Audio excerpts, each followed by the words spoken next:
Hello hi అండి. ఈ రోజు టాపిక్ వచ్చేసి ఏంటంటే పొట్ల గురించి అండి. పొట్ల నాకు ఏంటంటే నేను గార్డెన్ లో మొత్తం క్లీనింగ్ చేస్తుంటాను కదండి. క్లీనింగ్ చేసి వాటి చెత్తను అంతా తీసేసి నేను మళ్ళీ గార్డెన్ లోనే పోస్తూ ఉంటాను. అలా నాకు చెట్ల ఇప్పుడు ప్రస్తుతానికి ఈ పొట్ల ఫ్రూట్స్ మధ్యన వచ్చిందండి. నేను ఏం చేశానంటే అలా పడేసేసాను. సడన్ గా చూసి ఇవి ఏం చెట్టు పెరగనని వదిలేసాను. కొంచెం పెరిగిన తర్వాత అది పొట్ల అని గుర్తించి ఈ దానికి ఫ్లవరింగ్ వచ్చిందండి. ఫ్లవరింగ్ వచ్చినప్పుడు గుర్తుపట్టాను. ఇప్పుడు చూడండి ఎంత బాగా వచ్చేసాయో.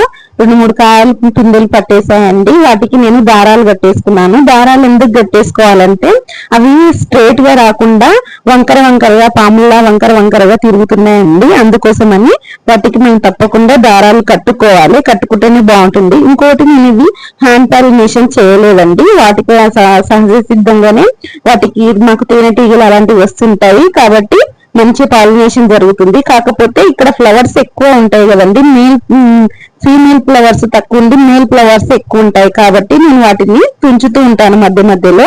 కాబట్టి నాకు మంచిగా ఇప్పుడైతే చాలా బాగా వచ్చేసిందండి. ఫుల్ కాయలు వచ్చిన తర్వాత మీకు తప్పకుండా మొత్తం వీడియో తీసి ఫుల్ వీడియో పెడతాను. ఈ వీడియో మీకు నచ్చినట్లయితే తప్పకుండా లైక్, షేర్ అండ్ సబ్స్క్రైబ్ చేయడానికి కోరుతున్నాను. Thank you.